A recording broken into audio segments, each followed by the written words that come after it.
It's fine. All right, let's get ready to go here. He's first, you're second. 3.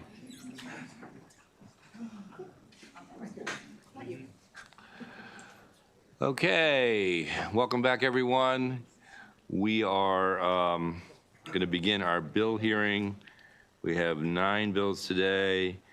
There's a little bit of shuffle on that, so bear with me. But I think it's going to go 767, 859, 756, and 769. And then the remainder as they were. With that, I want to welcome the president to the hot seat. Thank you, Mr. Chair. May I bring say up welcome back, welcome home. Thank you, welcome home. Thank you. I appreciate that. May I bring up my 2 panelists? Absolutely. Jeannie Lawhorn and Taylor Schwartz. Absolutely, please. Are you ready? I am so ready. Wonderful. Prepared to be wowed. No, I'm just kidding.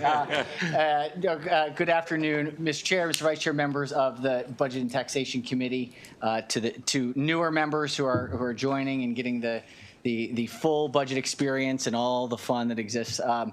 Thank you for having us. To really describe what we have here today is not an earth-shattering proposal, but is a really important one. And I think it's best shown by thinking of 2 different examples.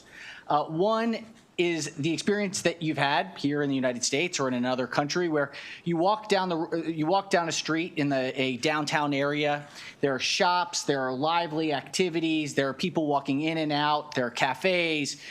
There's just action and energy on the street because of the storefronts being full. And everywhere you look, there's economic activity happening, but most importantly, you have people engaging with one another, and it's a place you want to be. Conversely, we've all often had a similar experience where a very similar infrastructure, same street, same sidewalks, same storefronts, but every 4th shop is empty, or every other shop is cardboarded up.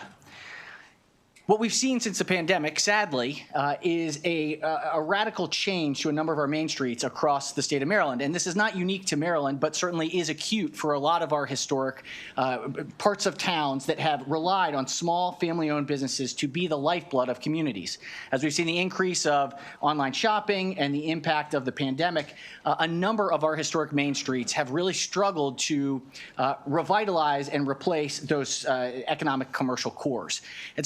And so what this bill does in front of you is gives another tool in the toolbox to local governments to have a targeted, purposeful tax credit to help fill up these vacant commercial centers so that small businesses can yet again become the thriving, prosperous entities in our historic main streets and downtowns that we are known for some of the best towns in Maryland.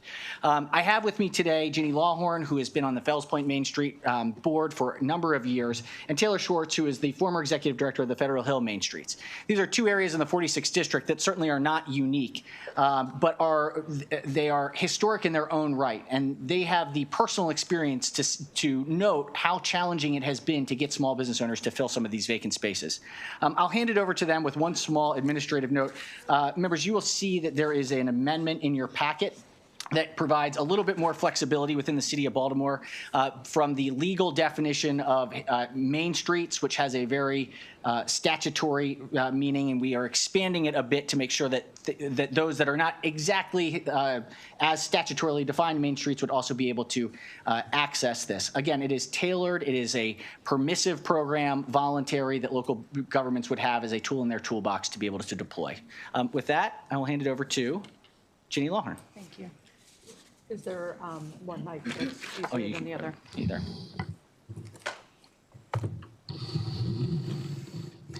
Thank you, President Ferguson, and thank you to the honorable members of the committee for having me this afternoon.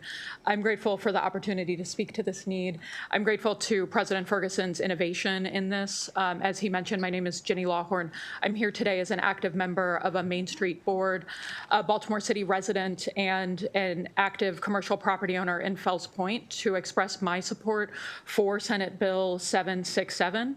In my experience on the ground, the primary structural challenge facing urban and urban adjacent Main Street corridors is chronic commercial vacancy. Vacant storefronts do not simply cause cosmetic concerns, they disrupt foot traffic, impact public safety by reducing activity, diminishing secondary lighting, and creating void in organic neighbor-to-neighbor engagement. Vacancies also weaken surrounding businesses. When storefronts remain unoccupied and inactive for long periods of time, they erode confidence in the entire corridor, not simply in the specific address. As a former restaurant operator and long-serving member of the hospitality community, I understand the sensitive dynamics of operating an independent business, with occupancy and operating costs being the highest barrier to entry and rent often being the single largest fixed expense. When pass-through property taxes drive rents beyond what neighborhood-based businesses can sustain, it results in fewer local entrepreneurs, prolonged vacancies, and preferential leasing to large operators who too often do not invest the same time, energy, long-term commitment, and engagement to our unique and special places. When I closed my restaurant after disruptive losses incurred during the COVID-19 pandemic, I made the deliberate decision to lease my property to a family-owned and operated business who is expanding into a second Main Street corridor. And I made a distinct promise and commitment with my partner to lease below the prevailing market rate in order to offer a realistic and accessible rent aligned with the operator's capacity. The decision was intentional and made with full recognition of the investment and personal risk inherent to small business ownership. We made this choice as active participants in Main Street communities who understand the impact of darkened storefronts and who want to see every space active and activated for the health of the entire ecosystem. Reducing chronic vacancy is not simply about filling spaces. It is about stabilizing historic commercial corridors, protecting the tax base over the long term, improving public safety through activation, as well as attracting and supporting locally owned businesses that reinvest actively in their community. This bill recognizes that sustainable small business ecosystems require partnership from entrepreneurs, property owners, local government. It provides a tool realigning incentives in favor of occupancy and neighborhood vitality. Thank you. That's a great story. Thank you. I love that. Thank you. I love your willingness to do that. Take a loss for yourself, for the community. That's, we couldn't ask for more. Well, thank you. Okay. Thank you so much for having me here today. I feel honored to be able to speak on this particular issue. My name is Taylor Schwartz. I am the former executive director of Federal Hill Main Street, where I served for 3.5 years. One of the most challenging aspects of my job on a day-to-day basis was trying to encourage small businesses to enter our corridor when they had no realistic access to the market. When walking through our business corridor, one would think that there was a shortage of small businesses who wanted to operate, and that simply wasn't true. My desk had, at any given point, 7 viable funded businesses that wanted to be able to enter the local market, and despite the number of vacancies that our district had, which would imply that there was no businesses, we had tons of businesses and no viable way for them to get into the district. And so I was forced to say, if you'd like to be in business in Baltimore, you have to go elsewhere, because these buildings were kept in untenable conditions with unintentional skylights, with owners who were not participatory with the local community. And when they would provide a lease to these small businesses, they were unreachable and unviable contracts for small businesses to be able to get into these spaces, especially considering how much work they'd have to put into the building to get there. What made this so challenging for my job was that as a nonprofit organization, it was my job to work with the community to tell them that there was a way forward. And in reality, there really wasn't a way forward because we had no leverage. Our job was to encourage the community to believe that they had a chance to shape the community in which they live. But in reality, we would sit down at the table and we had no leverage to be able to say, please participate in community meaningfully. This is a shared community space. This is a shared commercial space. It's urban. I speak secondly as a concerned American citizen. We all see what's happening in the federal government. It's a scary thing. As a community builder, it's a scary thing. And what I know to be true as someone who has traveled 34 states and I've lived across 6, as someone who has worked in urban spaces that are viable and urban spaces that are depleted and hopeless, what I can tell you from lived experience is that the difference between a community's ability to stand up for itself autonomously and a state's ability to stand up independently when federal government may not necessarily be doing what's in the best interest of the people that govern is its small business districts. They're the people, it's our makers, our job creators, our dreamers, their ability to enter the market meaningfully and keep capital in the community that make it possible for states to stand up for themselves. And because of that, looking at both the micro and the macro issues, I believe that this is a really important thing. And while it may not be a jaw-dropping bill, what it does do is it tells communities that they have a way to participate in defining the life that they live and standing up for their state and what we value as the state of Maryland. Thank you. Thank you very much. Questions? Thank you, Mr. President. Thank you all. Thank you very much. Thank you. Okay, that concludes the hearing. Oh, yes. Is Sarah Sample here?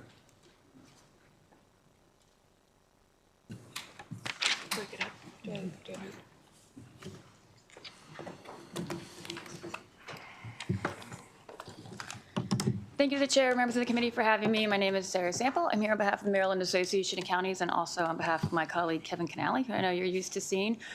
We appreciate that this bill is authorizing for county governments. It's allowing us to extend a property tax credit under certain circumstances when we enact that by local law.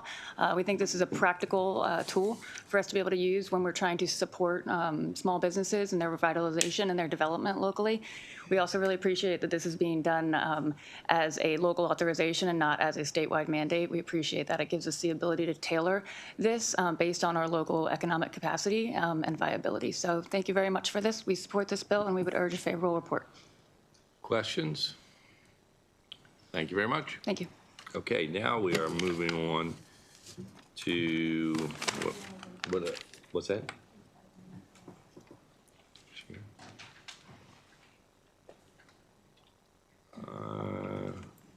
I think we're going to have to jump to 756.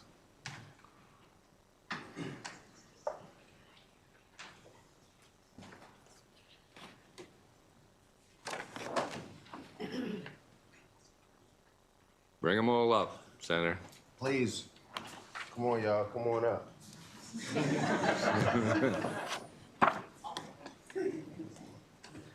Oh. You just missed it.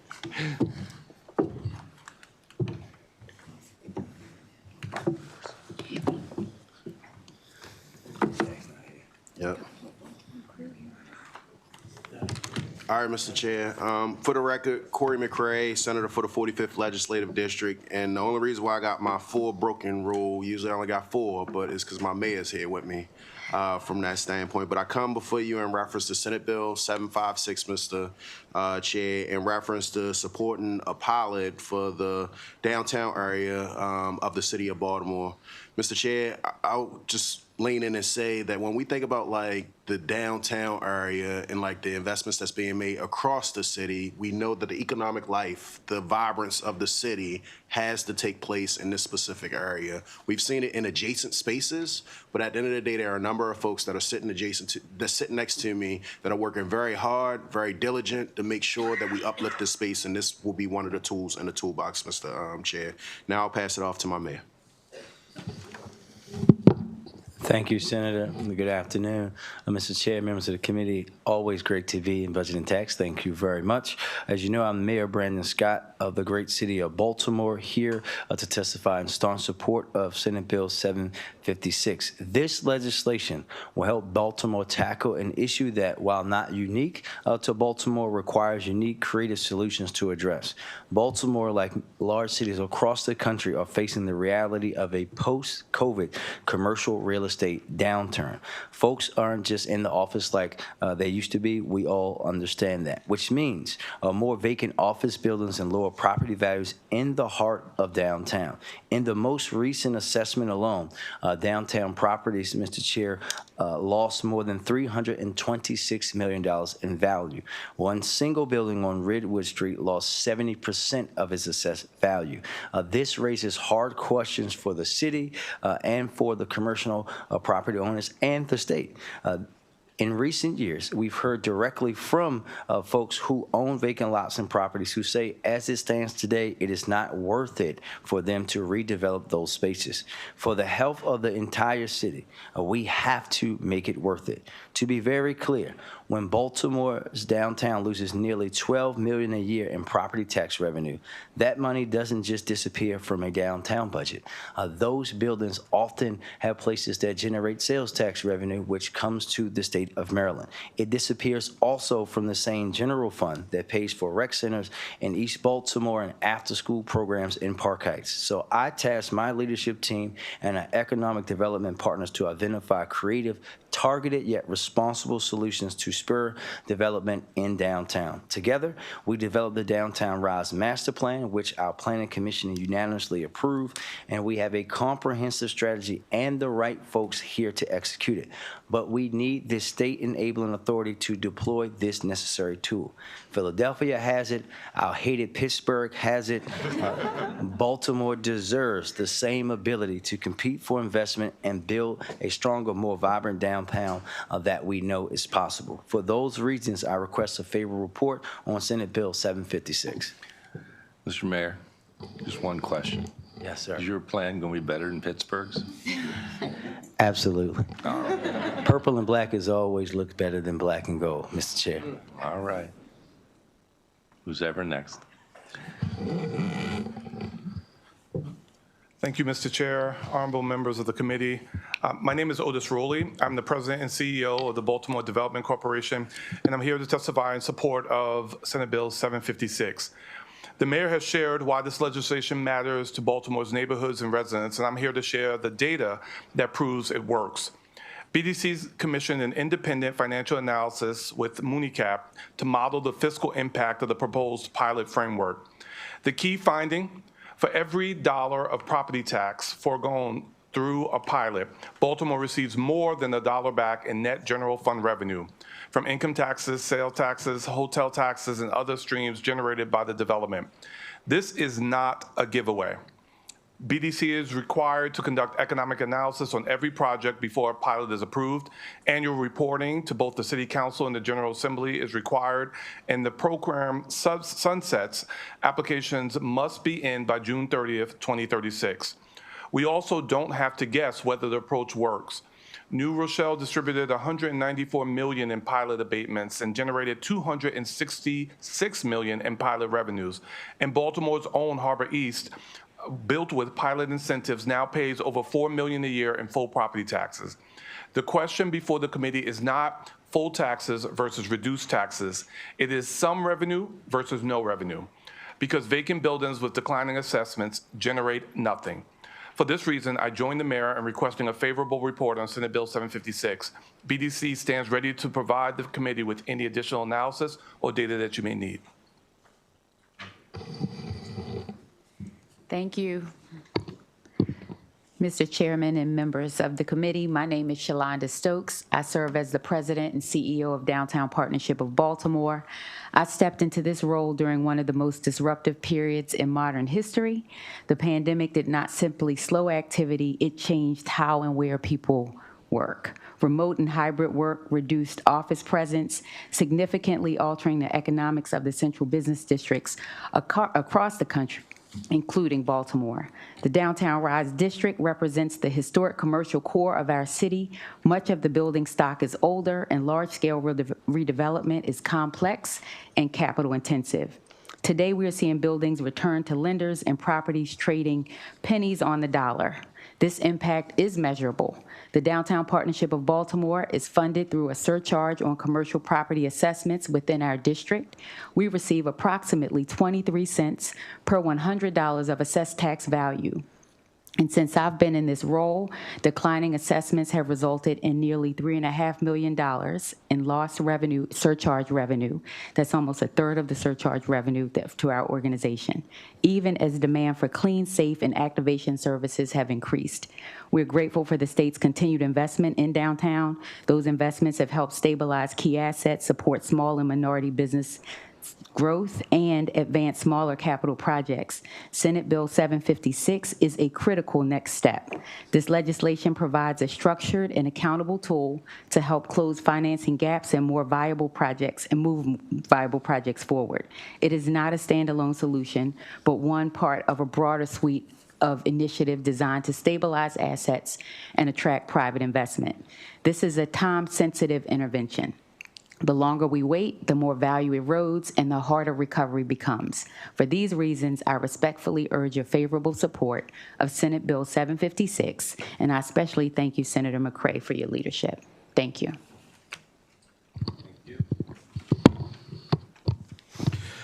Good afternoon, Mr. Chair, Mr. Vice Chair, members of the committee. My name is Matt Campbell, and I'm the Executive Director of the Baltimore Convention Center. The Convention Center is a major economic engine for Maryland. When we host a convention, thousands of attendees fill hotel rooms, dine in restaurants, visit attractions, and generate tax revenue that supports jobs and public services across the state. In the past year alone, our work supported more than 1,700 jobs and generated over $14 million in state tax revenue and more than $5 million for the city. That's not including the direct spending spent throughout our communities. But our success is inseparable from the health of downtown. In December, a hotel physically connected to the convention center closed its doors. Last week's headlines shared that the second largest hotel in downtown is headed to foreclosure auction, which is with its future as a hotel uncertain. For our industry, that is not merely troubling, it's an existential threat. Hotel inventory is often the very first filter meeting planners use. If the rooms aren't there, or if their future is unclear, Baltimore may not even make the short list. Including the properties I just mentioned, since 2020, the city has lost 17% of its total hotel keys. And the impact does not stop with the hotels. When conventions decline, and of course my screen goes off, restaurants feel it, attractions feel it, retail and small businesses feel it. The entire downtown ecosystem depends on consistent visitor traffic, and we depend on that ecosystem to help sell Baltimore. We are competing today for business as far out as 2041. When planners visit, what they see outside our door shapes their confidence in our city's trajectory even more than what they see inside them. Vibrancy is not cosmetic, it's a deciding factor. Senate Bill 756 gives us a practical tool to change that trajectory. A well-structured pilot provides prospective hotel owners and developers the financial predictability needed to make acquisitions, renovations, and continued operation make sense. It gives investors the tools to keep hotels operating and to support the restaurants and attractions that rely on them. Downtown will not rebound on hope alone. It will rebound with deliberate action. I respectfully urge a favorable report.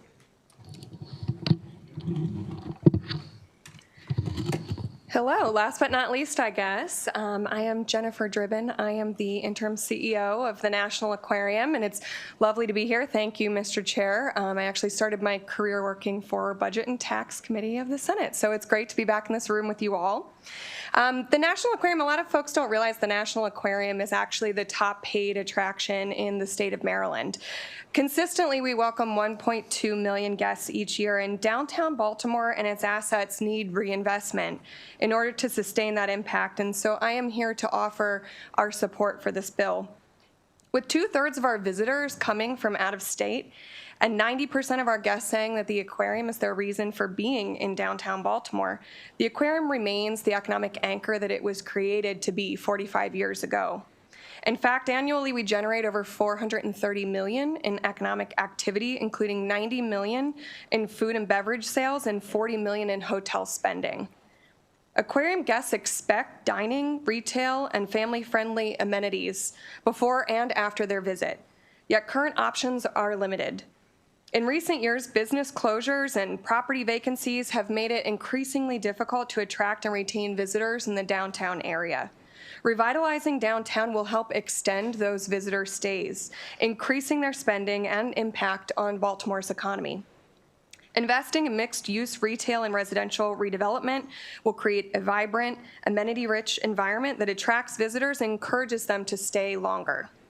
This legislation provides a targeted and predictable incentive structure that is essential to catalyze redevelopment downtown. You've heard it from so many others, including our illustrious mayor and Senator McCray and my colleagues here.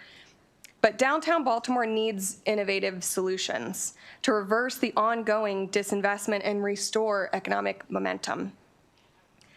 Downtown faces major reinvestment needs, from the National Aquarium to the Convention Center to Harbor Place, underscoring the urgency of deploying tools to unlock redevelopment. While this bill will not solve all of those needs, it represents a meaningful and necessary step toward writing a new chapter for downtown. It adds, as you heard, a modern tool in Baltimore's toolbox to attract and retain businesses, and the National Aquarium urges the committee to issue a favorable report. Thank you very much. Thank you. Questions for this panel? Senator, Mr. Mayor, either one of you, would it be useful at all, assuming we pass this, that we make it an emergency bill? Does that help? You want to keep moving? Does it help you move faster? It works. Yes. Appreciate you, Mr. Thank you, Mr. Chair. Okay. I have online Greg Herlong. Mr. Chair, members of the committee, thank you. My name is Greg Herlong. I'm a Vice President of Development for Wexford Science and Technology. We're a national real estate development company based in Baltimore, Maryland, in Baltimore City. We've been very active in the UMB Biopark and are actively working on another project here nearby. Be very brief. I want to voice support for Senate Bill 756. This legislation is critical in making projects and capital investment in Baltimore City economically feasible. Over the past few years, we've dealt with significant increases in construction costs, relatively flat rents, and investment hurdles have continued to increase. To put in perspective, compared to several comparable projects we're working on in other markets in Charlotte and Phoenix and Philadelphia, our projected real estate taxes on a per unit basis here in Baltimore City are more than double those in the other projects. So a long-term predictable pilot framework is critical to continued investment. Thank you for your time. Thank you very much. Questions for our virtual witness? Okay, thank you, sir. Is Dr. Gerald here? No, okay. All right, I think that then concludes our hearing on that bill. And now we will move on to 859. Senator Hedelman.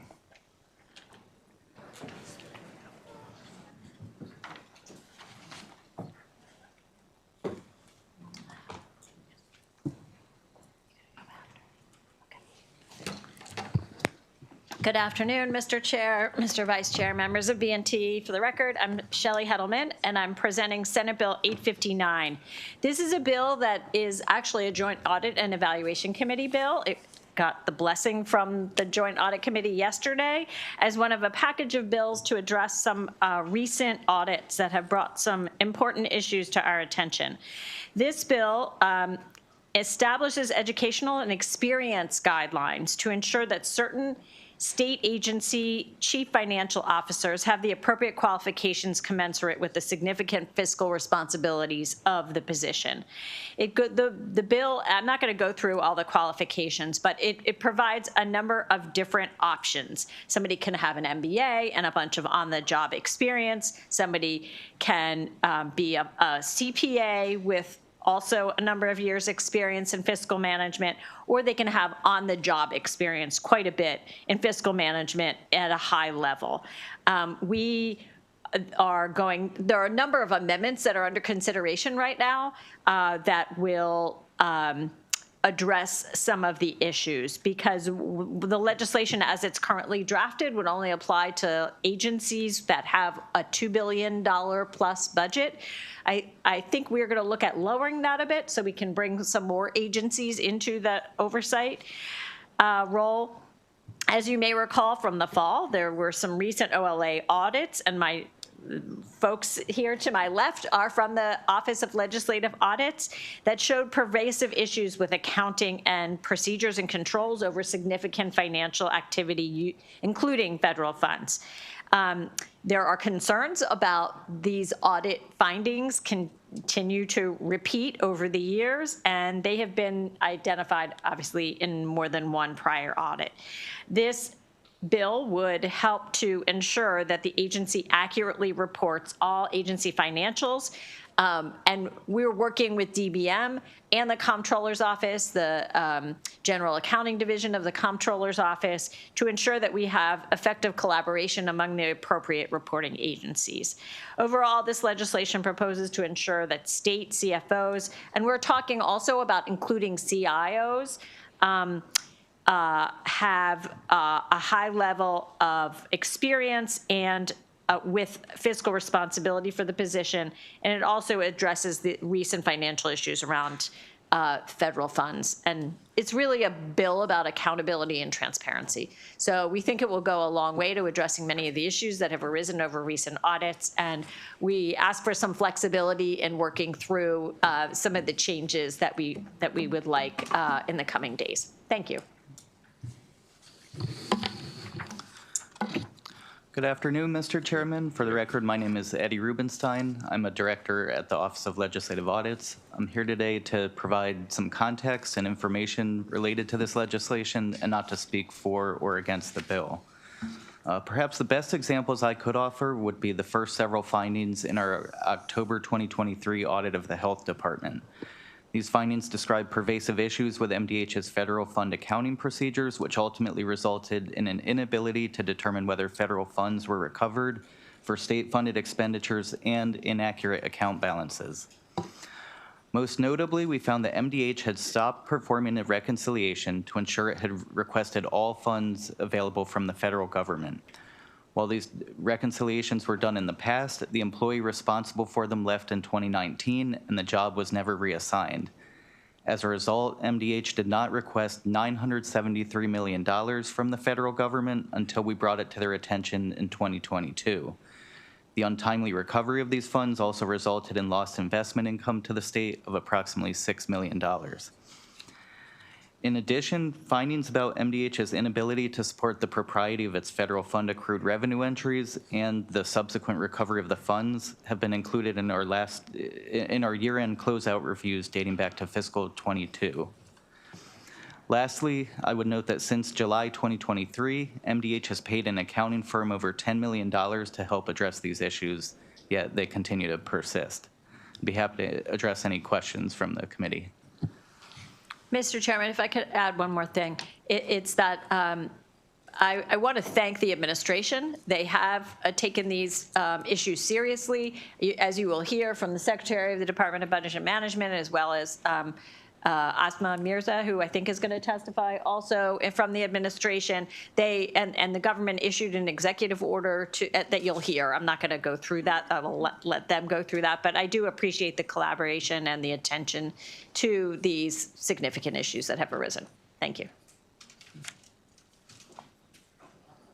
Follow up on your point about a position not being filled that was responsible in the health department. Is that a one-off, or do you have examples of that in other departments where nobody was there literally was a position in charge and nobody was doing the job. So I think without going into specifics, I think our reports are filled with examples where someone was doing a job and that person might have left or started a different job, and the particular function they were doing was never picked up, and that becomes that function not being done becomes the underlying cause of the finding. Okay, so if there's a pattern that way, I mean, I'm for doing this. I think we're going in the right direction. We got a big problem. We got to fix it. I'm just a little concerned about whether the qualifications for these chief financial officers really deals with that problem. That seems like a judgment problem, not an experience problem. So I can't speak to the specifics of the bill. I think it has to do with the systems problem, and I think that there's room in here to be able to deal with those issues as well. Okay, thank you. Other questions? Okay, thank you very much. Thank you. Mr. Secretary, whoever you'd like to bring.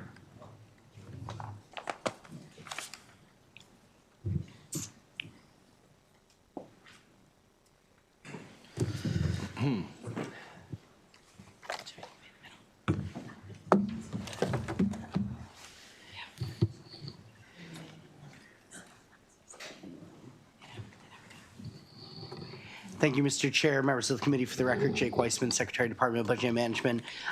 Mr. Chair, as we discussed, I'd like to first start with my colleague, Ms. Mirzay, who's going to talk about some of the work that's been going on in the executive branch on this. Great. Thank you, Secretary Wiseman. Good afternoon, Chairman, Vice Chairman, and members of the committee. Thank you for the opportunity to speak in favor of SB 859 and how it relates to this administration's broader strategy to address audit findings. Before I begin, I'd just like to thank Senator Hedelman, as well as Vice Chair Rosapep, for your support and leadership and all the great conversations that we've been having on these topics. I know Senator Rosapep and I have had many conversations about how to modernize state government, for example.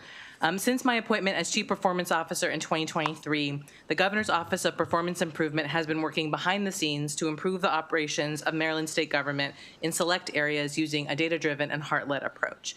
We hold agencies accountable to improving performance, such as cutting environmental permitting timelines by 25%, cutting wait times for veterans by over 50%, and sharing data better across agencies to serve hundreds of thousands more children in need. While our team adds a layer of accountability and support, ultimately, agencies are the experts and are responsible for their performance improvements. Now, Governor Moore is using that same approach to improve fiscal responsibility in Maryland state government and hold people more accountable. For Governor Moore, fiscal responsibility is a cornerstone of his administration's service to Marylanders. Most recently, Governor Moore reinforced this priority, as the senator was saying, through a statewide directive on February 6 to his cabinet to enhance audit resolution procedures across state agencies in order to strengthen fiscal responsibility. Our goal with this work is to elevate the importance of fiscal responsibility, dig deeper to identify and resolve underlying root causes, and build agency capacity to do this work long term. To do so, the governor's memo laid out 5 directives to his cabinet that I'll briefly summarize. First, within 60 days, cabinet secretaries must complete a review of their agency processes that monitor resolution of issues identified through state and federal agency audits. Agencies should identify and implement ways to improve these processes. And to support these efforts, the Department of Information Technology will pilot an internal management tool to better track findings, inquiries, and associated corrective actions. Second, within 60 days, cabinet secretaries must review recent audit findings and identify areas that can be resolved without significant additional resources. Secretaries should prioritize areas to address considering factors such as risk, resource, and time to address. Since the governor issued this directive 3 weeks ago, we have already started making progress. Myself, Chief Davis, Secretary Weissman, Joan, and other leaders from AFCU and deputy chiefs of staff have already met individually with 6 cabinet secretaries and their teams to learn about agency processes. These meetings are robust, frank conversations about how agencies are managing their audit findings, what improvements they've already made, and what improvements they plan to make going forward. It's also an opportunity to have these conversations not just at the staff level, but elevate them to secretaries and identify common themes across agencies. In addition to these meetings, this topic was on the agenda for the last 2 cabinet meetings and will be again this Friday. The third part of the governor's directive is that within 180 days, cabinet secretaries must assess repeat audit findings and identify where additional resources are needed, which could include assessing root causes for repeat agency findings and potential solutions.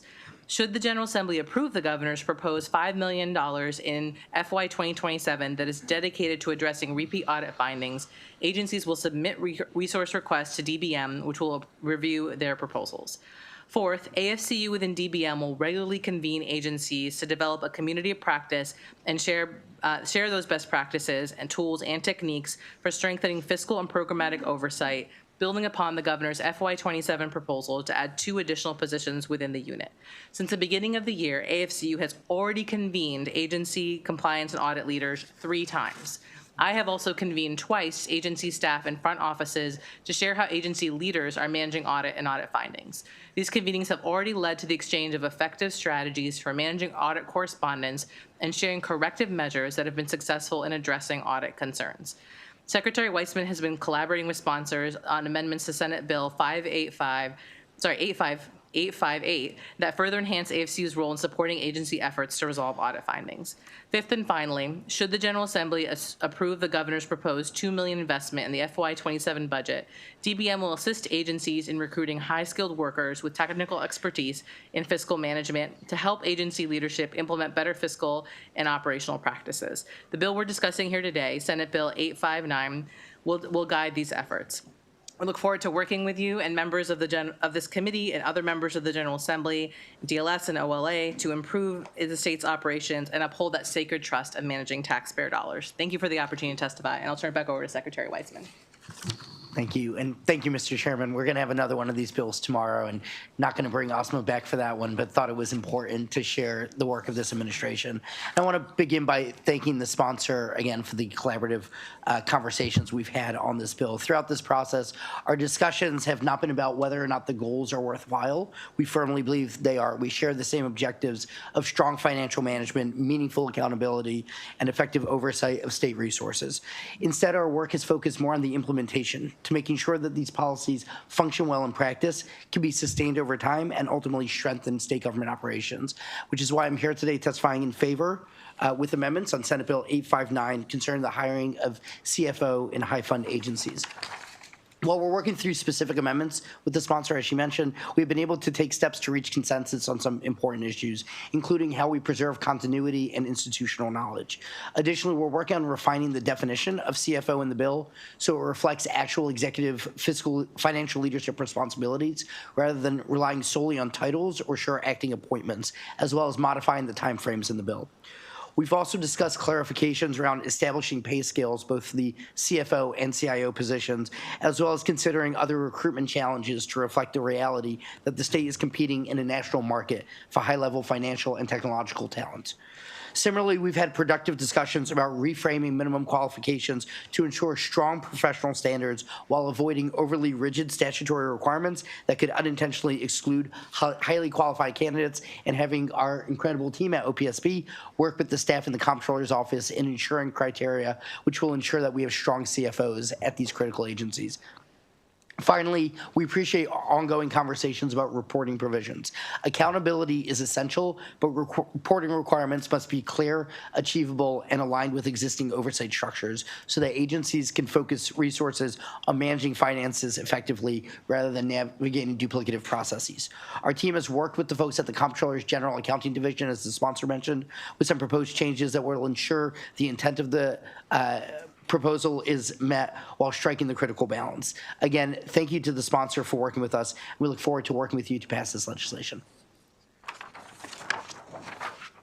And Ms. Peacock is just here to answer questions. Gotcha.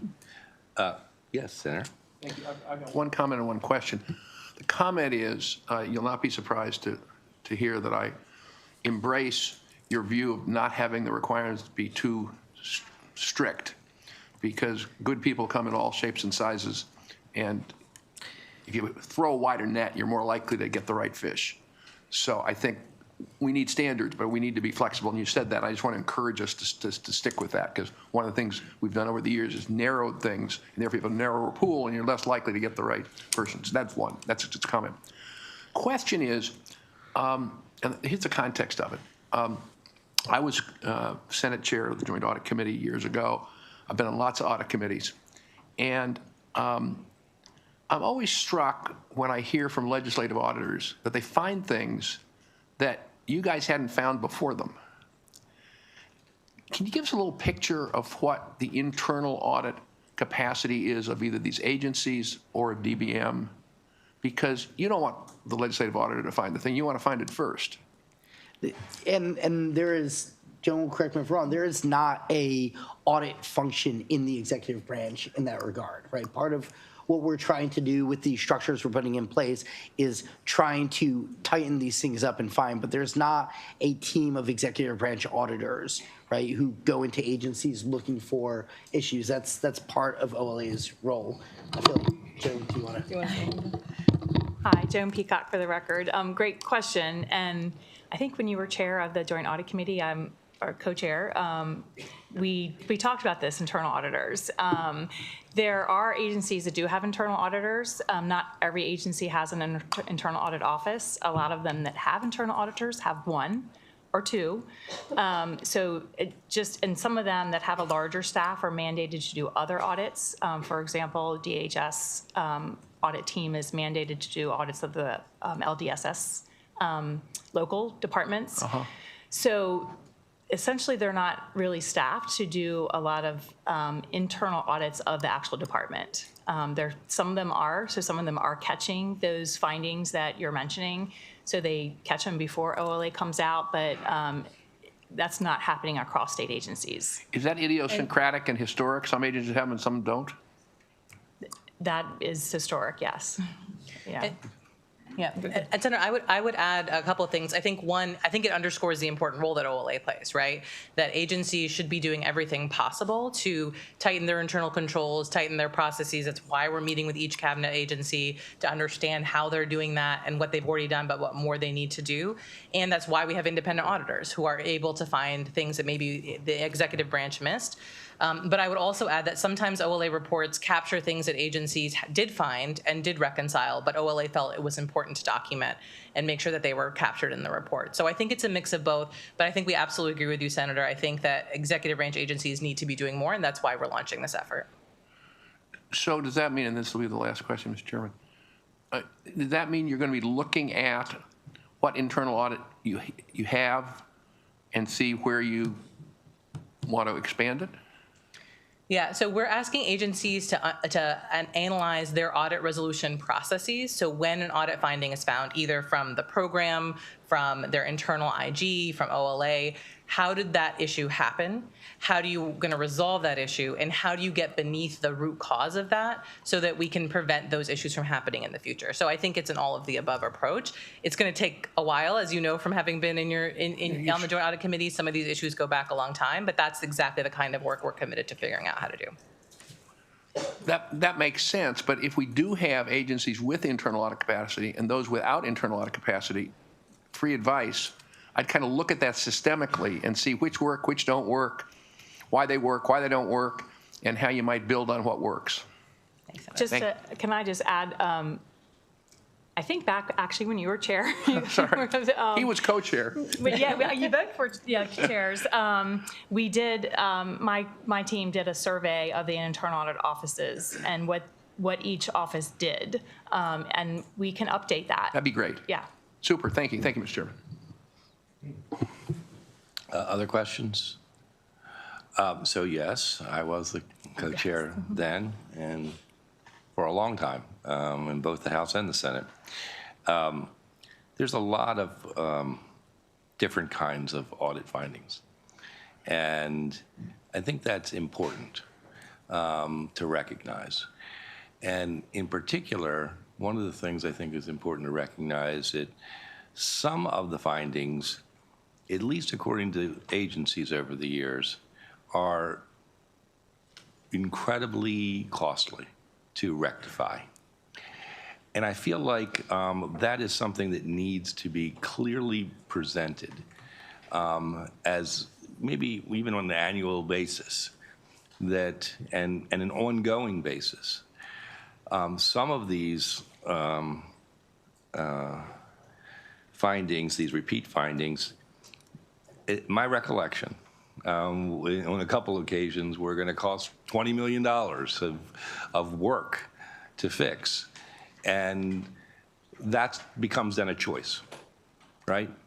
And so the question is, is it worth the government's money, the people's money to do that? To what end?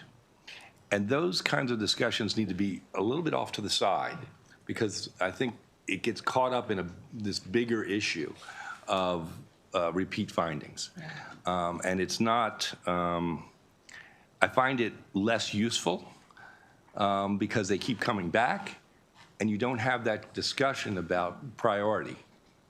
And so it is something that I'd like to see personally on an ongoing basis. Every year, I'd like to know, okay, you've got this many repeat audits. These are ones that actually we could tackle.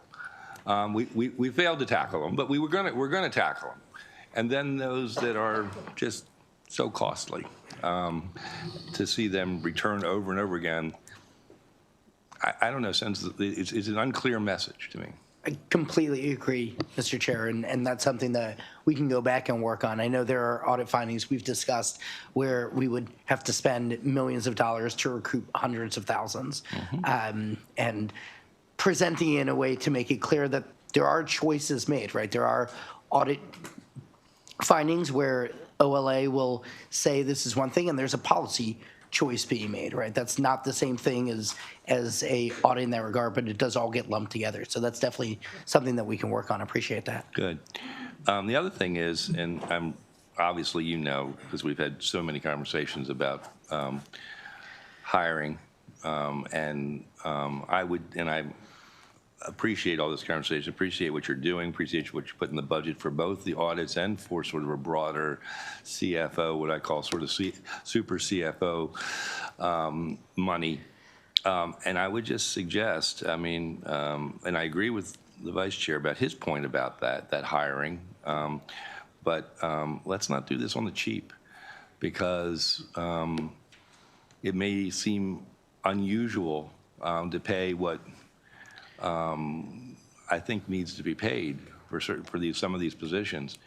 But when you think about, for instance, the Department of Health, the people running that are running what would amount to in the private sector as a multi-billion-dollar corporation. Multi-billion-dollar corporation. They do insurance. They're an insurance company. In some ways, right?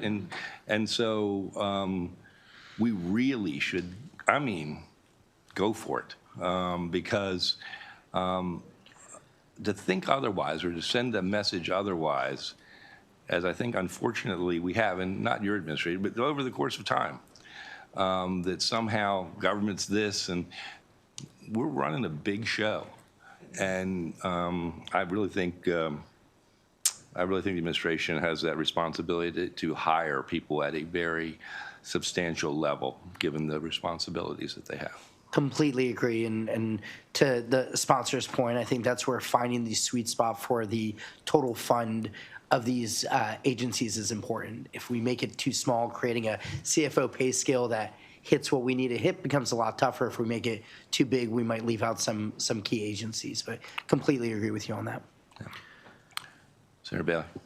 Thank you, Mr. Chair. I want to thank you, and I also want to applaud the work that the senator has done on this. And when you come to that point, I don't think it would be appropriate to go all the way down to say every single department that has a CFO. But when we look at the chair and I have discussed, even all the way back to the boards of education, right? And each county has 300 to 400 million. And if we could look down to that level, 300 or 400 million, that's a tremendous amount of money that we saw in the hearing just a couple weeks ago when I asked about educational requirements. They said, no, we don't have it, right? And so I think you're definitely on the right track for the stewardship of the taxpayers' money. Appreciate that. And I do want to point out that I know there's been some conversations this session about deficiencies and entitlement spending in that regard. Really, when we're talking about that, as drafted over $2 billion, we're talking MDH, DHS, MSDE, USM, and DOT are the ones over $2 billion. So getting some of those big agencies that are really driving a lot of these spending questions that you all spend time grappling with becomes really important. Any other questions? Look forward to the ongoing. Thank you, Thank you, Mr. Chair. Senator. Thank you. I think I got everybody on that one, right? Okay. We are now moving to 769.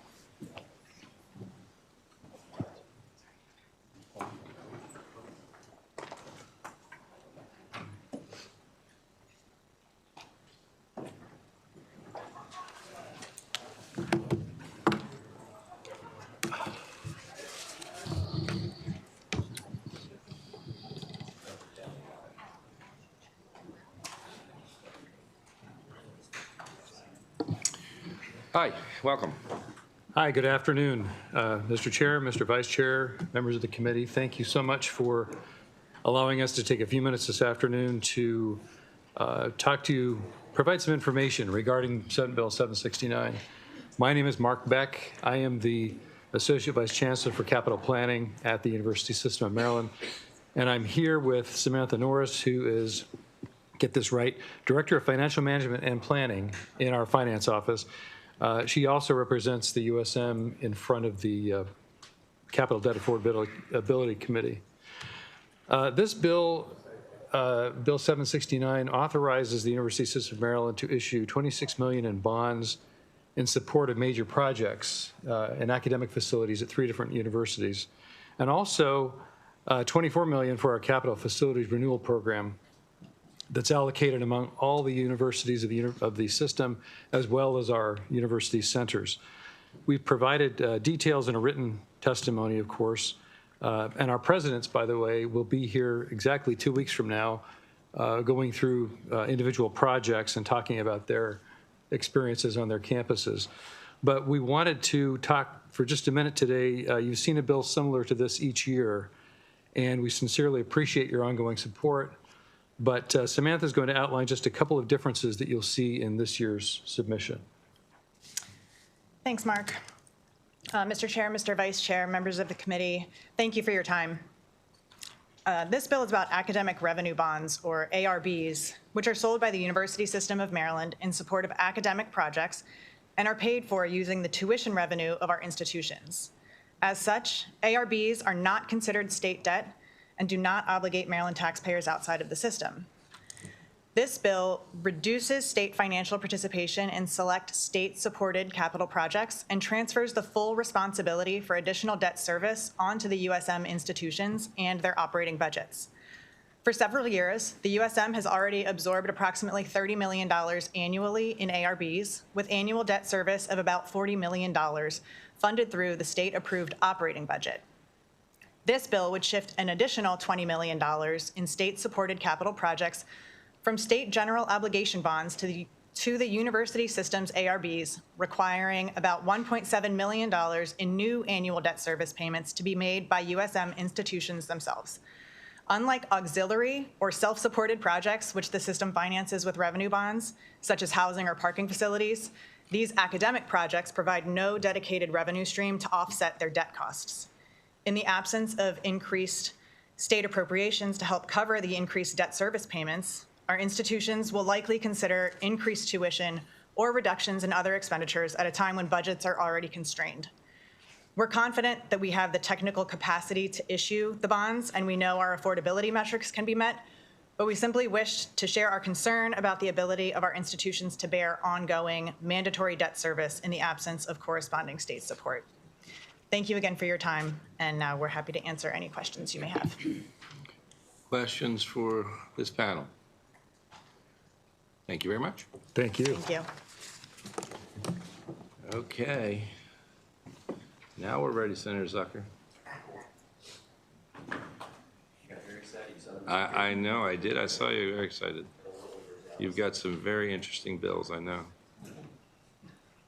764 and 765.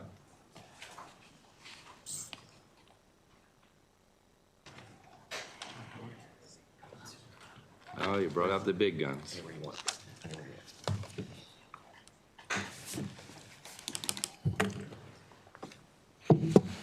Thank you very much, Mr. Chair, distinguished members of the Budget and Taxation Committee. For the record, Senator Craig Zucker here to testify in support of Senate Bill 764.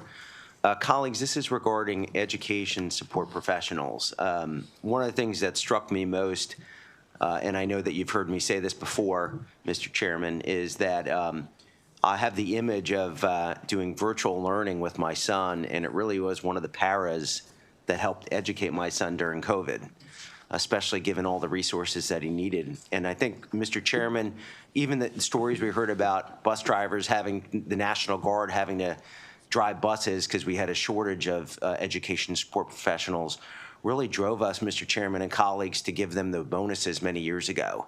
And it really was one of the first steps. And colleagues, what this committee was determined to do is continue to evaluate what we could do to support the education support professionals that range from not only your bus drivers, but the in-building building staff as well. So one of the things that, and I'm here with a great panel of AFSCME, SEIU, Maryland State Education Association, so many more, is to try to create some parity, not only to ensure that we're retaining these amazing individuals, but also attracting them as well. So what this bill does is it phases in, while in the next couple years, it will provide a floor for the education support professionals in terms of salary. And then what it also does, Mr. Chairman, is year after year we've been doing these studies, and now what we'll do is evaluate how the minimum wage would benefit based on jurisdiction. So with that, Mr. Chairman, this is just an amazing population of people who I care deeply about. We care deeply about. I know I speak on behalf of the committee. So with that, I'll turn it over to the amazing panel and would ask for a favorable report. Please, whoever wants to start. Do you have an order? Go ahead, Travis. Chairman Gazone and members of the Senate Budget and Tax Committee, my name is Travis Simon, and I'm proud to serve as Executive Director of SEIU 500. We represent over 10,000 support staff at MCPS, including paraeducators, bus drivers, food service workers, building service workers, admin secretaries, security staff, and more. These are the people who keep our schools, open our schools before sunrise and keep them running long after the last bell rings. I'm here today in strong support of Senate Bill 764. Right now, there are tens of thousands of support staff across Maryland, and many of them earn less than $25 an hour. In some cases, well over half of these essential workers fall below that mark. These are full-time public school workers who are struggling to afford housing, groceries, and childcare in the communities they serve. No one who works full-time in Maryland's public schools should need a second or third job just to survive. One job should be enough. When wages are this low, the results are obvious: high vacancy rates, turnover, and burnout. Today, we have thousands of vacant support staff positions across the state, and that instability hurts students directly, especially students with disabilities, students in community schools, and those who rely on constant adult support to thrive. The success of the blueprint for Maryland's future doesn't just rely on teachers. It relies on the entire workforce that supports instruction every single day. Support staff are not peripheral to that vision. They are central to its success.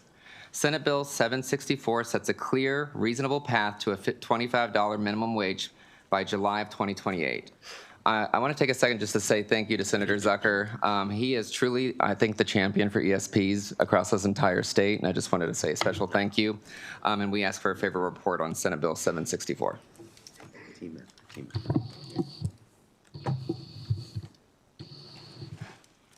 Good afternoon, Chair Gazzoni, Vice Chair Rosa Pepp, and members of the committee. I am Stacy Taman, and I am here to express my strong support for Senate Bill 764, legislation that would require local boards of education to pay educational support staff a minimum starting wage of $25 per hour by July 1, 2028. I am a 30-year support professional, currently serving as the president of the Calvert Association of Educational Support Staff. We are a wall-to-wall union representing over 900 non-certificated, non-supervisory employees who keep our school district running. Across Maryland, our professions are as diverse as those who hold them. We are bus drivers, clerical support, food service, instructional support, school nurses, custodians, skilled trades, IT support, and so much more. We are the framework that holds the entire school day together. The structure, the connection, and the motion that allows teachers to teach and students to learn.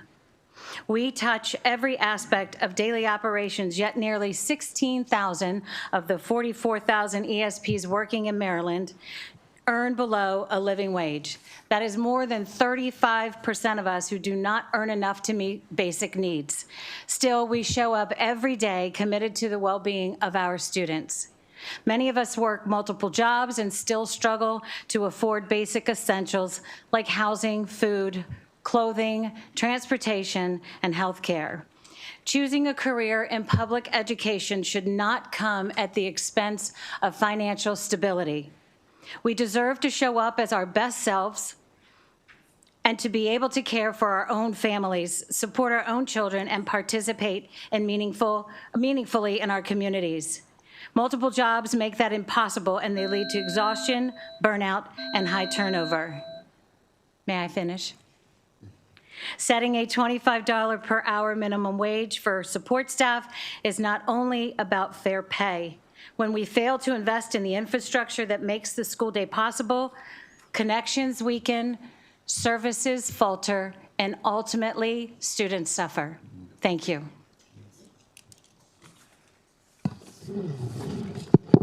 Thank you.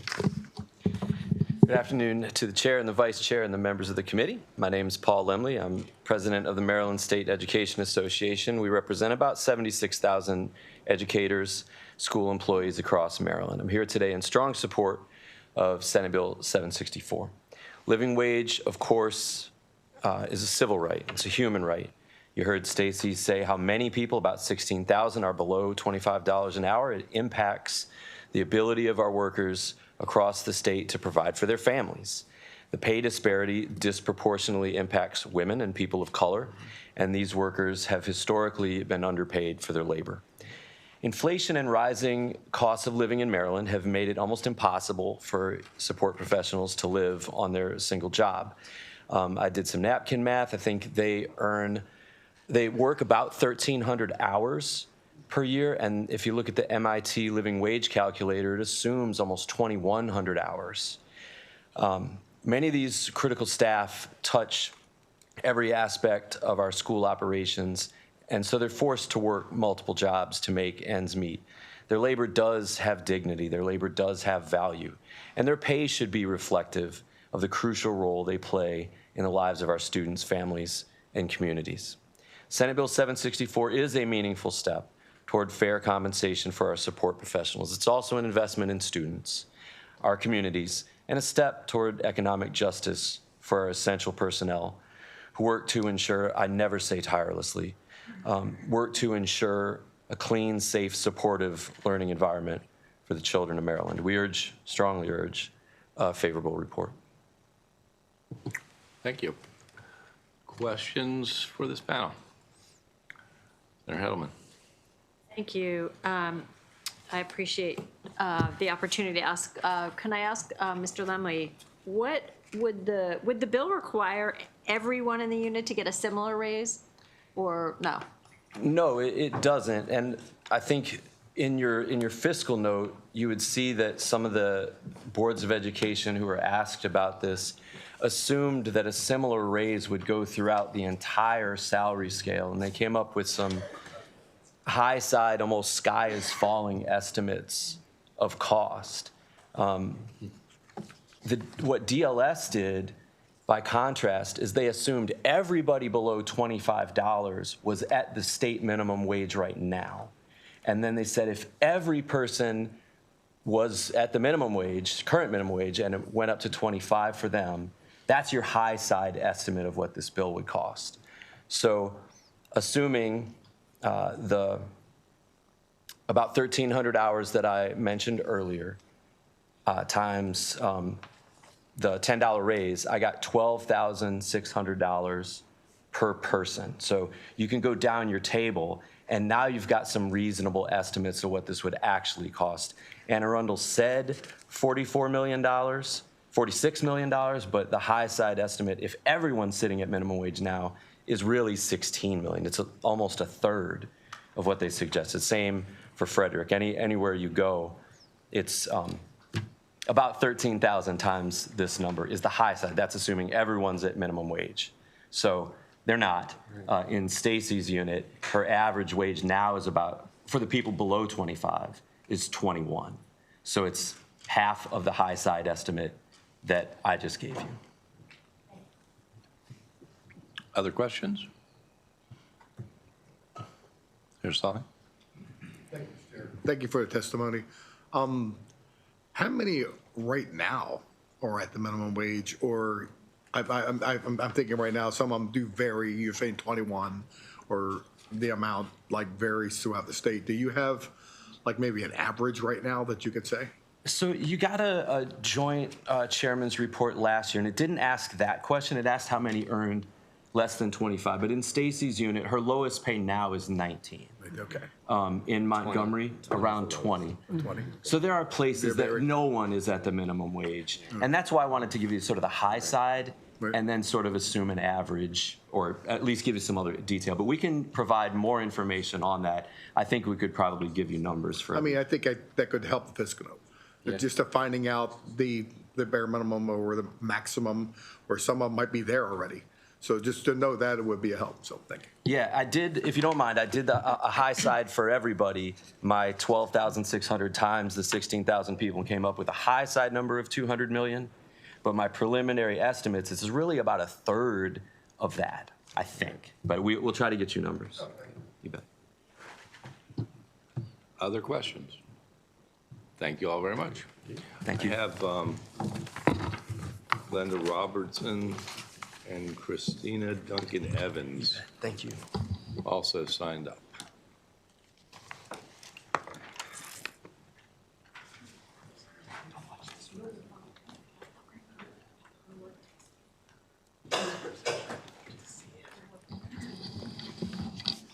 Welcome. Thank you. Good afternoon, Chair Gazone, Vice Chair Rosa Pep, and members of the committee. My name is Glenda Robertson. I work as a day lead custodian at Wildlick Middle School with Heir County Public Schools, where I have worked for 22 years. I am also the president of ASME Local 1899. Our union is proud to represent school support staff in HCPSS, including custodial, maintenance, grounds, warehouse, and audiovisual staff. Our members work to create a safe and healthy learning environment for students and other staff.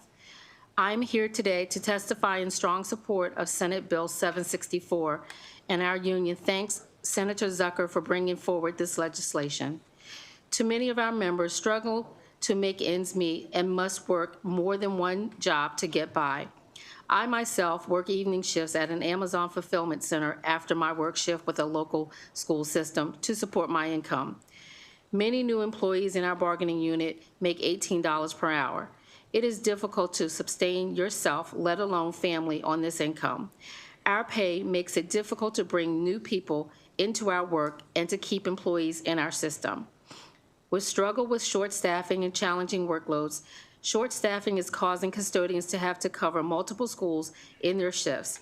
School custodians work approximately 20,000 square foot of a building for their shift. However, I know many of our members are working more than that, even double to the square footage to do short staffing. Our work is essential for our students, schools, and communities, but our pay does not reflect that reality. Please support us and our communities by passing SB 764. We urge the committee to issue a favorable report on SB 764. Thank you.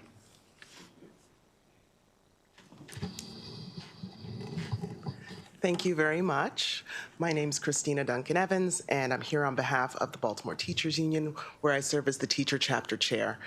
You've heard today already about the essential nature of the work that PSRPs do. That stands for paraprofessional and school-related personnel, a slightly different terminology, from the paraeducators and instructional assistants that support behavior to the bus transportation aides who work with medically fragile students and those with significant disabilities. You've heard about the essential nature of this work.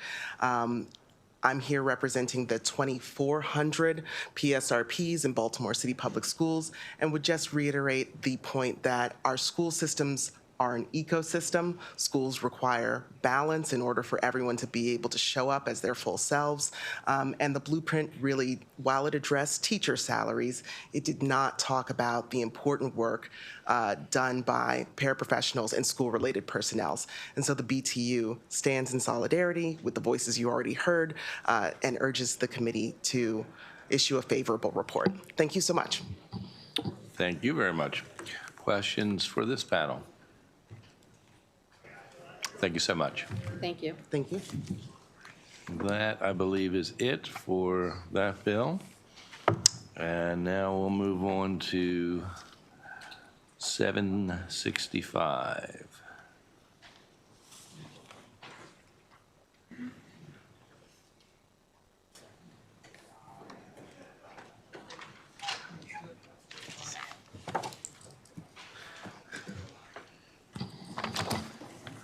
Thank you very much, Mr. Chair, colleagues. For the record, Senator Craig Zucker here presenting Senate Bill 765. Colleagues, right after this, I'm going to have to run down to EEE on something else. But first, I wanted to thank Logan in my office for his help.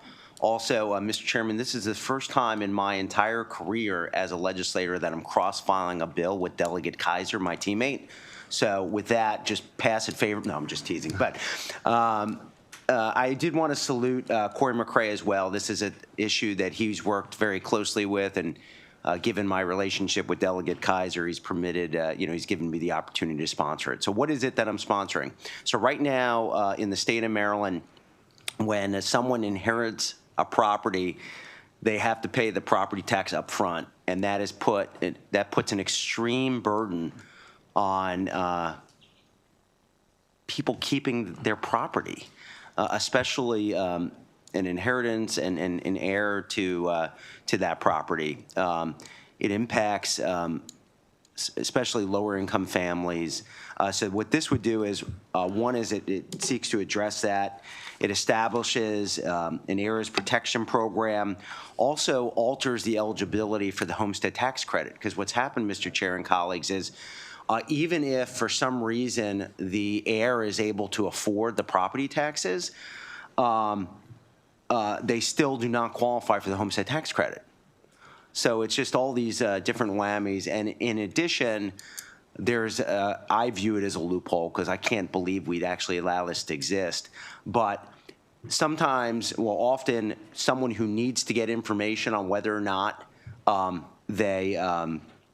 they qualify or what the actual property tax is, they have to pay a fee, and they don't even know if they would have to. If they wouldn't even know if they're they don't even know the whole situation. They still have to pay this fee. So, this bill helps to address some of this. It affects again areas in the state like Baltimore City and Prince George's County significantly.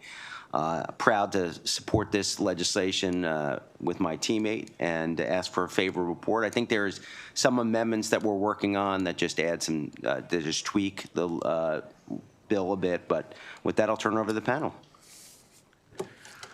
Hello, my name is William Steinwhittle. I'm the Deputy Advocacy Director for Homeownership Preservation at the Maryland Legal Aid Bureau, and we testify in strong support of Senate Bill 765, and thank the committee and Senator Craig Zucker for allowing us to testify on this bill. So unfortunately, in the work that we do, we see a lot of people that end up in tax sale and inherit properties as a result of receiving it from their parents, and then they're sort of stuck in a situation where they're not able to fix the property taxes that are owed and preserve their ownership of the property. For instance, in Howard County, we once represented a client who both of her parents had passed away many years ago, but the title had never been fixed. Because the client suffered from a severe disability, both mental and physical, and her representative payee, the person that was supposed to handle all of her financial matters, had not done what they were supposed to do. We were able to get involved and get them assistance from the Homeowners Assistance Fund, which was available at the time, and to assist her in fixing the deed issues. But we know that that is not the only homeowner in Maryland that is facing that issue at this time. In addition, it can be extraordinarily difficult to record a deed, which is generally required for a person to qualify for the homeowner's tax credit at this point. In some counties, it can be a Kafkaesque, where you have to show Kafkaesque process where you show that the water bill is paid, then you have to show that there's no other liens on the property. We've been involved in cases where it's taken a couple months, and that's with an attorney. We don't even know what it would be without an attorney. So because this bill seeks to assist heirs in preserving home ownership, and seeks to keep the home in the family and preserve it for wealth building in the future, Maryland Legal Aid testifies in strong support of Senate Bill 765. Thank you.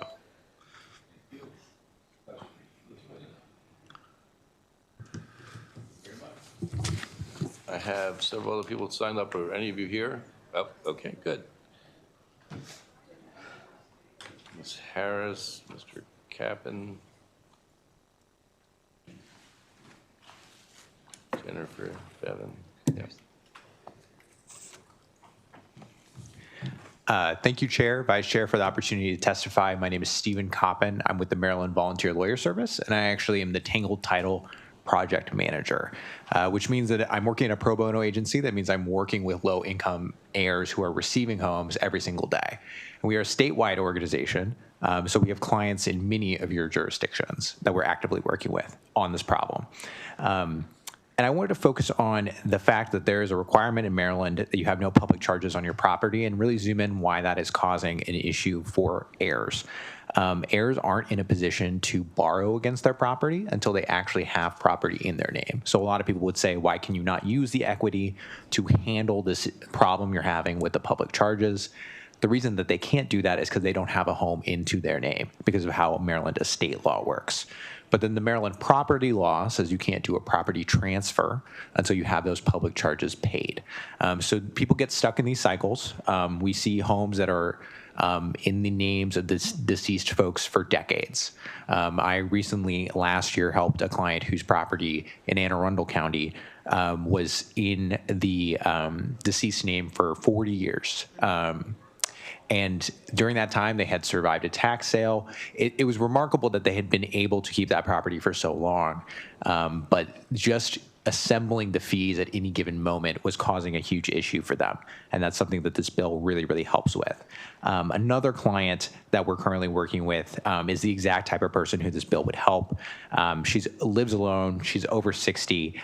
And she is physically disabled with mobility issues, who is an heir of a property, and her property went into tax sale when she was in a coma.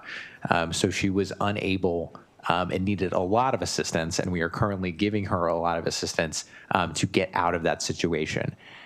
So we strongly request a favorable report. Good afternoon, Mr. Chair, members of the committee. My name is Jennifer Bevan Dangle. I'm the Deputy Director of Economic Action Maryland Fund. We're also here in strong support of this legislation. Economic Action Maryland Fund runs a program called SOAR, Securing Older Adult Resources. The primary focus of that program is to work with homeowners and some renters to qualify for homeowners and then renters tax credits. And we started that program because of the difficulty that individuals were facing, particularly in Baltimore City, keeping their homes, keeping them out of tax sale, and recognizing the fact that even just a few $100s in tax credits could preserve the entire equity someone had built up in their home. This is a problem that has many, many needs to help us challenge it. One issue is that people are simply not aware that this tax credit exists, or there could be title issues that make it very difficult to apply. And keep in mind, to qualify for the homeowner's tax credit, your income is capped at $60,000. So these really are the most vulnerable Marylanders that this bill would strive to help. These are individuals for whom, again, a few $100s, being able to apply for this program, even while the estate is being settled, can make a tremendous financial difference for these families, and in turn help to keep entire neighborhoods stabilized. When heirs inherit property and then they lose them, and these could be individuals who perhaps lived in the home. This could be, individuals who want to be homeowners in a community. When these homes are lost during this transfer, then your whole community becomes destabilized. And so this bill has ripple effects in that way as well. And having very recently been through the passing of a loved one, we lost my father-in-law last year. The estate process is daunting no matter what your income or sort of education level may be. Anything that can be done to help make it easier for individuals who are struggling with not just the tax implications and the title implications of a passing, but also all the other pieces that go in line with that is a worthy endeavor for the state to do. So we urge a favorable report. Questions for these witnesses? Thank you very much. I think that's it. Okay. On that one, Senator Hedelman.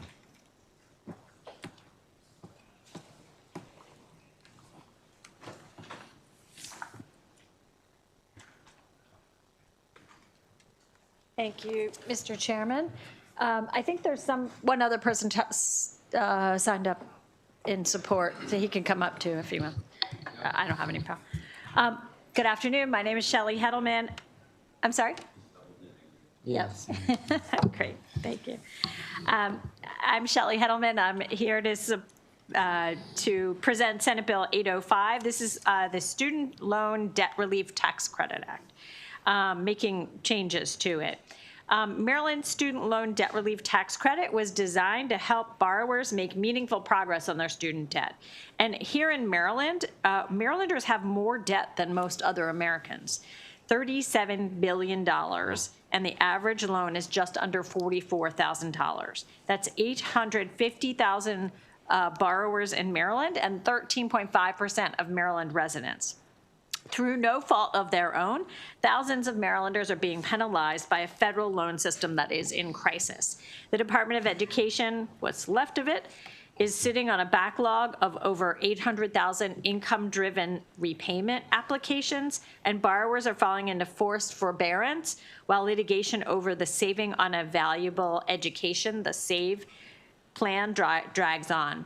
And the federal government's new repayment assistance plan, RAP, is restructuring repayment in ways that make it mathematically impossible for some borrowers to spend down their state credit within the required window.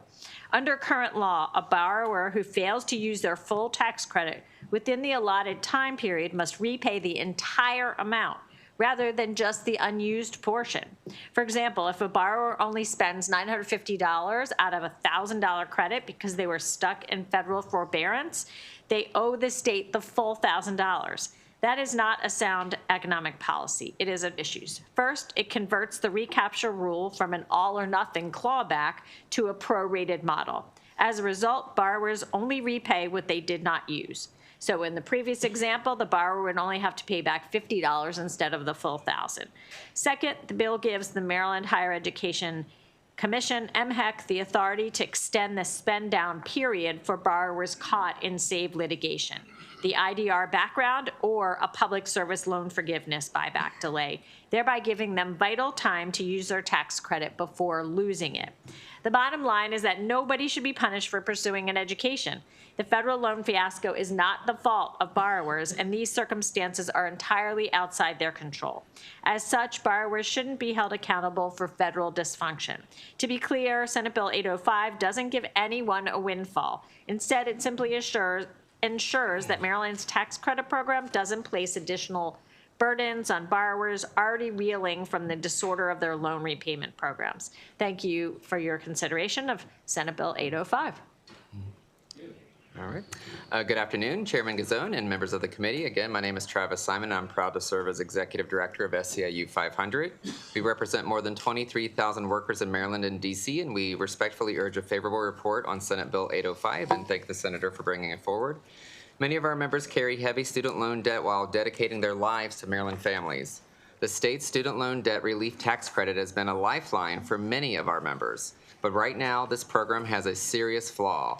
Borrowers are being unfairly punished for a federal student loan system that is in crisis.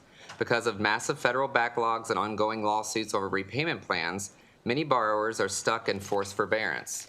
They literally cannot make qualifying payments. Yet under current Maryland law, if a borrower is blocked from using their full tax credit within the required time, they have to repay the entire amount, not just the unused portion.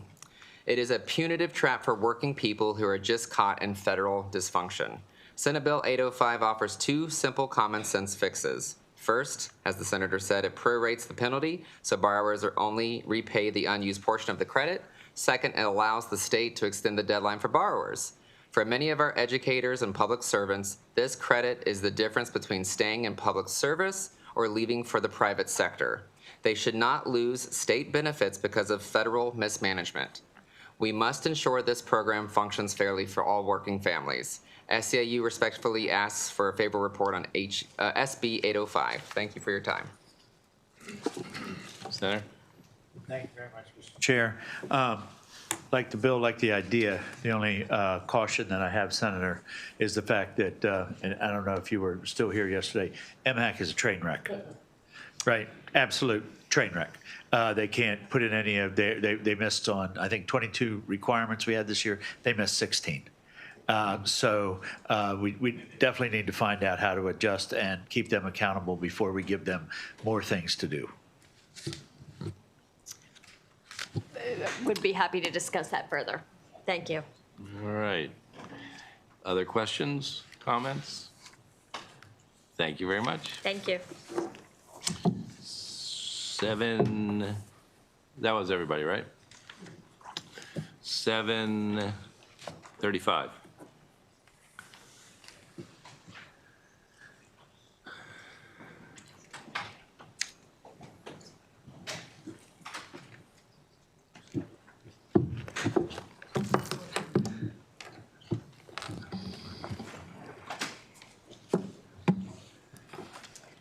Thank you, Mr. Chair, members of the committee. Patty Horton on behalf of Senator King.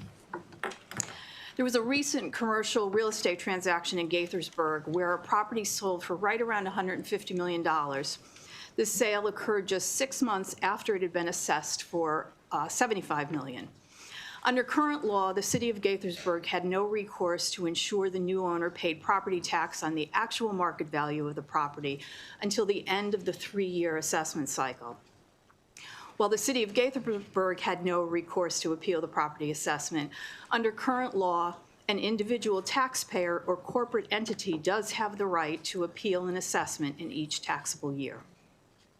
Senate Bill 735 will provide counties and municipalities the exact same rights as individuals and corporate entities to appeal an assessment in the years in between the 3-year cycle, with one major difference. Under this legislation, counties and municipalities can only appeal an assessment outside the 3-year assessment cycle if the sales price is at least 20% higher than the last assessed value. This 20% threshold will prevent concerns of opening the floodgates of appeals or minor out-of-cycle appeals. This legislation will provide a practical, narrowly tailored tool to ensure commercial property assessments remain fair and aligned with real-world market conditions, and it will ensure that the levels of government receive their fair share of property taxes. So on behalf of Senator King, I respectfully request a favorable report on Senate Bill 735. Also, Mr. Chair, Senator King is offering 2 technical amendments. They're clarifying amendments that I think Council has received. Good afternoon. My name is Sharon Disk, and I'm the Economic Development Manager for the City of Gaithersburg, and I'm here in support of SB 735 with Senator King's amendments. In my several decades of experience working with new and expanding employers, I routinely prepare estimates of future tax revenue. The estimates shape decisions related to incentive packages, land use, infrastructure investment, and community impact. In 2016, a developer acquired 800 North Frederick Avenue in Gaithersburg, an aging IBM property, with intentions to demolish the existing building and replace it with a distribution center purpose-built for and leased to FedEx Ground. By 2018, the developer had completed the building, FedEx Ground was in. The property was assessed at $68.2 million. It sold that year for $134.4 million. That's $66 million more than the assessed value. By 2023, 5 years later, the $133.5 million assessment was nearly level with the earlier sales price. Right now, a local jurisdiction can only challenge assessed values during the relevant triennial review, meaning once every 3 years, but a commercial property owner can appeal in any year of the cycle, and they do, as evidenced by the high number of appeals. If a commercial property sells for more than its assessed value, the assessment is not adjusted upward until the next triennial year. Nearly all the tax parcels in Gaithersburg are reassessed in one cycle. Meanwhile, in Arlington, Fairfax, and Loudoun counties, annual reassessments keep taxable and market values in sync. This bill enables Maryland jurisdictions to address significant discrepancies in values within the context of the state's triennial cycle, but only for exceptional circumstances when that sales price exceeds assessed value by 20% or more. For these reasons, I respectfully urge a favorable report. Good afternoon, Mr. Chair, Mr. Vice Chair, members of the committee. Justin Fiore here on behalf of the Maryland Municipal League in support of Senate Bill 753. At the League, at its core, we view property taxes as a social contract, which is reviewed every 3 years. And during these reassessments, the pie doesn't necessarily always get bigger, but we do try to cut the slices of that pie based on the current market realities. Occasionally, however, off-cycle reassessments are necessary to make sure that the assessed value, or when assessed value has diverged significantly from those market conditions. Currently, there are 5 such scenarios. 2 are automatic, 3 at the request of the owner. Anytime a newly permitted improvement adds at least $100,000 in value to the property, automatic reassessment. Anytime the property is subdivided, automatic reassessment. But also if there's a change in the use of character or a change in the zoning, or if the sale price is lower than the assessed value, the owner of the property has the ability to request a reassessment. Senate Bill 735 adds a 6th scenario that we believe is common sense from an equity standpoint, just to ensure businesses are paying their fair share when there is clear evidence of an increased value. For these reasons, we request a favorable report on Senate Bill 735. Thank you. Questions for this panel? Oh, I'm sorry. Sarah, I'm so sorry. It's okay. I did that twice to you today. I know. I don't know what's What wrong did I with me. do? No? Thank you, Chair and members of the committee. Sarah Sample again from the Maryland Association of Counties. You've heard this is an authorizing bill.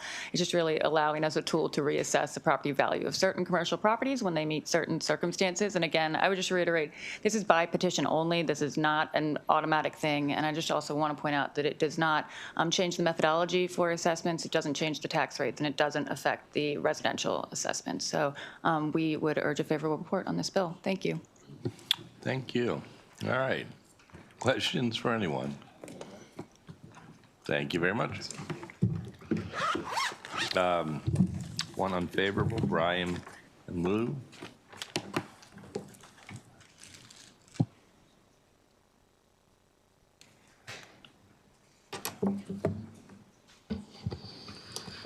Good afternoon, Mr. Chair, Mr. Vice Chair, members of the committee. Brian Antlew with the Apartment and Office Building Association of Metro Washington.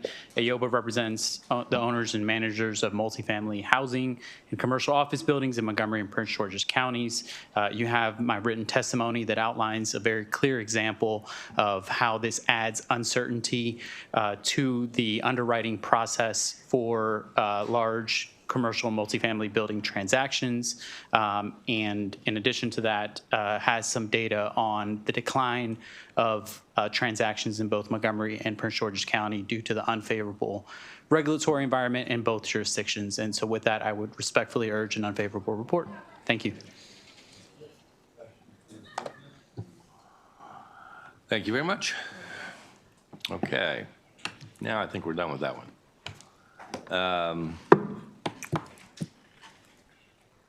7:12.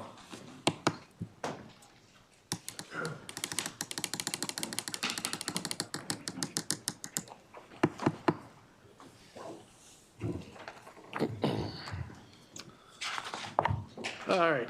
Thank you, Mr. Chairman, Vice Chair, members of the committee. Thank you for the opportunity to present Senate Bill 712.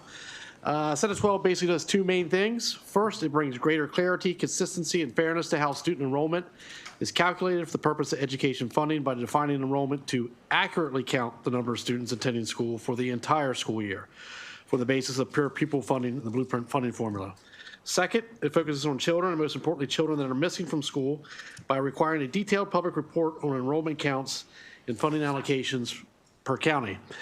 By making this information accessible and including students categorized as, quote, whereabouts unknown, the state affirms its commitment to both responsible stewardship of education dollars along with a focus on the overall welfare of our students. There have been numerous news reports about the number of students who fit into this category of whereabouts unknown, also known as Code 50s. This year, after about 25 years, the State Board of Education did recently change that name from whereabouts unknown to now it is not accessing educational services. But as my good friend in the House, who's the cross-file, said, I don't care what you call it, the kids are still missing. In 2019, the number of whereabout unknowns was 6,126. Fast forward to 2024, where that number has grown to almost 11,000. It's vitally important we develop better and more transparent reporting on how many of these students are actually missing and unaccounted for, the school attendance, and why. There are literally thousands of students throughout our state that show up for school for the first month and then just disappear. Where are they? Why do they leave? Is there an issue at home? Are they in danger? Now, clearly, the well-being of them and their whereabouts is paramount. However, at the same time, this next set of numbers, is documented in numerous news stories, should really get everyone's attention on this committee. In 2024, 891,553 Maryland students were counted on September 30th. Throughout the year, according to the Maryland State Department of Education, about 7,500 of those students were unenrolled in grades 7 through 12, and they left for unknown reasons. However, they were funded anyways. During the 24-25 school year, according to state data, schools received on average $20,284 per each student enrolled. So if around those 7,500 students were enrolled on September 30th, later they left school, means this committee gave about $150 million to schools to educate students who stopped attending classes. Add that to the roughly $168 million that was reported from the previous school year. In the last 2 years, public schools have received around $318 million to educate students who were not in attendance. We need to have a better way to track these students. And we need to have a faster way to do that than a final report at the end of the school year when so many children are not getting the education they deserve, and at the same time, so much money is being allocated across the state when these students are no longer enrolled. Now, if you look at the submitted testimony, you're going to see a whole lot of unfavorables. Mr. Chairman, this may be a new personal best. But all kidding aside, I'd encourage you to read them because they actually totally support the reasons of why the bill is necessary. I just pulled two of them from PZAM. Based on analysis of the similar past proposals, this bill would more than likely reduce the state's investment in public education. MSDE, this bill increases the risk of reducing funding for public schools in Maryland. And here's another part they also acknowledge. It would also add to the administrative workload of both state and local educational agencies. So just basically to sum it up, we're going to have to do our job. And in doing that, our funding is going to be impacted as we're currently being overfunded for the students that are no longer in our classrooms. So look, I understand as a member of this committee, Mr. Chairman, respectfully, we don't have a deficit, right? We don't have one. But we got a lot of goals and ambitions on this committee. And certainly, if we have a more accurate way of counting the number of students in school, we can certainly find some savings in order to put those goals and ambitions forward for all those in Maryland. So there are ongoing conversations with these organizations. I'm hopeful we can find some middle ground, and we'll be happy to bring those amendments for consideration. As that, I thank you for your consideration and respectfully ask for a favorable report. Thank you.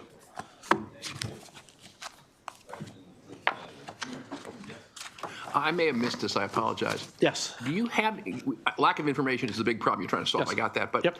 based on the information we have, do we know what the age levels of these kids tend to be? Are they all first graders, or are they all 12th graders? So the numbers I referenced were mostly 7 through 12. So those would be the older kids. Yeah. So it's 7 through 12 was the number. Grades 7 through 12 were the numbers I referenced. The older Yes. kids. The reason I ask is I have a high school in my district which has a very high rate of this. And I thought it probably was more on the high school student side than others. So I think what you're trying to do is makes a lot of sense. So I appreciate you bringing that. Yeah, I think at the end of the day, Mr. Vice Chair, is just trying to figure a way to get a more accurate head count. Yeah. Not in a punitive manner, but just be accurate of what we're funding. No, So, but it'll help policy. Yeah. Thank you. Yes, sir. Thank you, Mr. Chair. I have two questions for you. Yes. One, have you done a pro forma to see which school districts have this problem to the largest extent? And my second question is, if you're doing a second head count in May, how would that affect a budget that goes into effect July 1?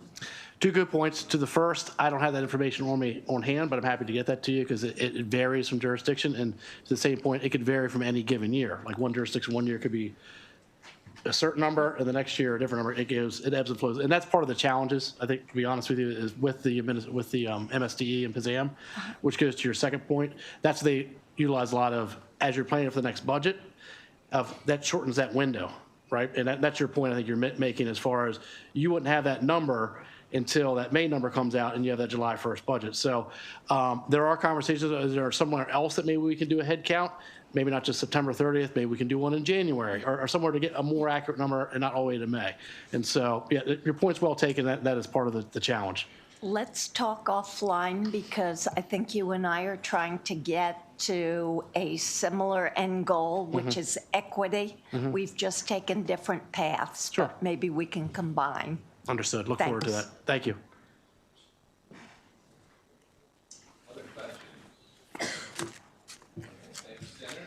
Thank you. All right, we're going to take a couple-minute break, and those who are members of the Capital Subcommittee will begin their portion of the day. Thank you all very much.